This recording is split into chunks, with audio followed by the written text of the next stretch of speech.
ever feel like you're wasting time trying to remember how you did something before because you didn't write it down?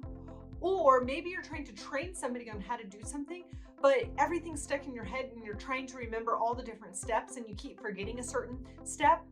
Or maybe you've been tasked with something and you have no instructions on how to complete it. Well, in this video, I'm going to talk about the 7 simple steps to creating a streamlined operations in your business to document everything that goes on so that you can repeat success again and again and again. Stay tuned.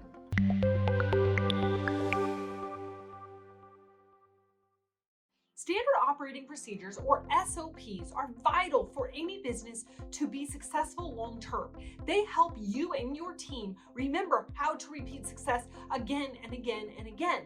They also help you improve efficiencies, productivity, and the customer experience or outcome of your product. So with all that being said, here are the 7 simple ways to actually get written SOPs in your business. And no, you don't have to do all of them, but there are a couple that you do need to do, and I will explain them to you now. So the first one, and this is where most people forget, is that the biggest part of any SOP is to document the outcome. What will happen if I follow all these steps? What difference will it make in the business if I follow all these steps? If you don't actually put the significance of this SOP or the outcome or what it's going to do to help achieve the business vision, then most people are actually going to follow it. Most people are going to just think of it as a suggestion that's a nice to have. But if you're sitting down and actually taking the time to make an SOP, then that SOP better be important to the success of your business. You don't want to go make an SOP on how to make coffee if you're only going to be making coffee once a month for a staff meeting.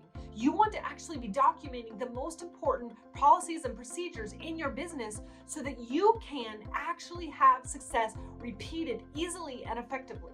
So like I said, the first one is vision, or expected outcome of the SOP. Now, this is big for you as the owner, leader, or CEO of your business to do. Your employees do not know your vision. Your employees do not know the intended outcome. And so when you just say, hey, go write the process for X, Y, and Z, they're not going to write the process in a way that actually achieves the vision.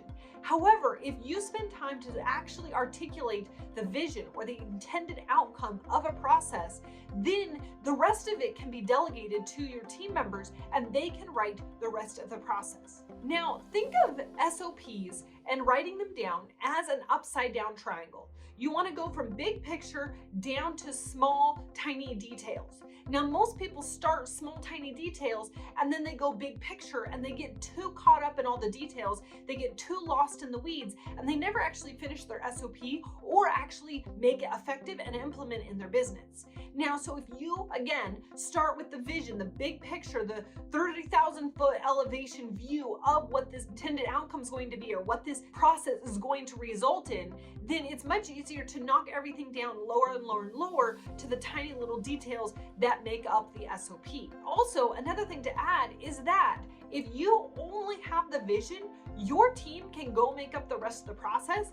And does it really matter what the process is as long as they're reaching that vision or that intended outcome? Something to think about. So the next step in creating SOPs for your business and documenting all of your processes and procedures is outlining it. What is step 1, step 2, step 3? Don't get caught in the details. Don't put too much information. Try to keep it as simple as possible. An elevator speech, kind of an idea where you're just outlining the simple steps to create from where you start to where that intended outcome is. The third thing is that look over that outline and make sure that there's no jargon or technical information in there. So look over and make sure that you're using very clear and concise information. Not overly complicate the process, but just make sure that anybody off the streets could look at that and understand how to use that to get your intended outcome. Now, the fourth one is to look at the process and see what automation is involved in this, or what templates are involved in this, or how you could add templates to make the process easier. When you have a process, a lot of times when you're documenting it, you realize that you have way too many steps in the process, you have way too much information, and you're bouncing like a ball in a pinball machine, going back and forth, and you're not really being effective in your process. So this is a good step to actually look over your SOP and decide, is there any templates that I can implement here?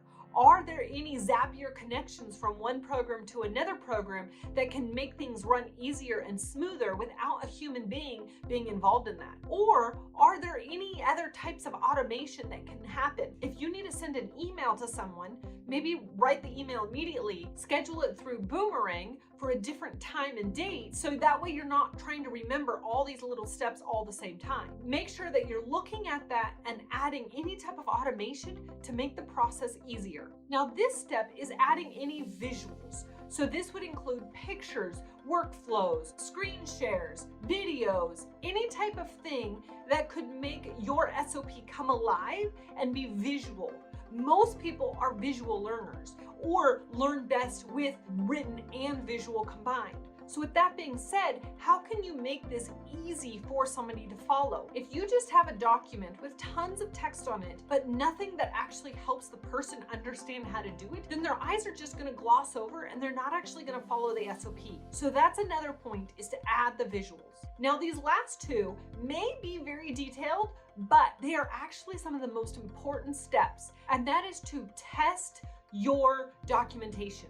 You can do this easily by having somebody else in a different department look over it and say, hey, what questions do you have? Or have them actually follow the process and see if they get the exact same outcome. Another way to do this is hiring somebody and then having them look over it. So let's say you hired a new person, say, hey, here's the document, here's the SOP.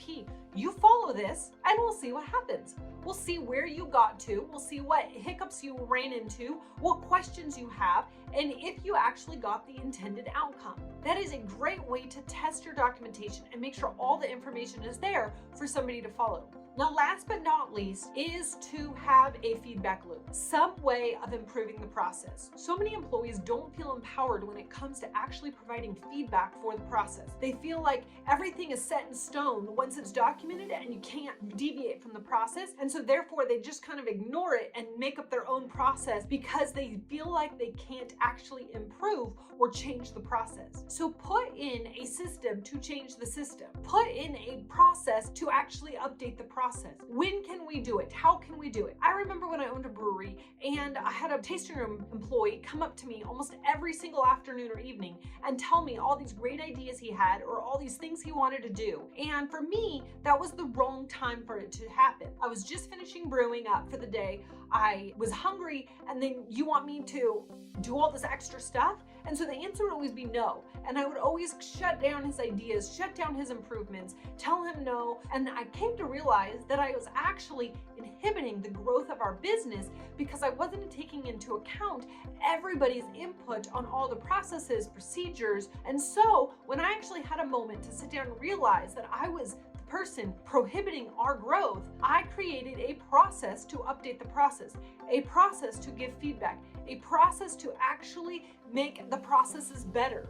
And when I did that, our culture skyrocketed, our business grew, and there was less responsibility on me. So this is a very important step to make sure that you're actually creating some type of feedback loop or some type of process to get feedback from the people doing the process.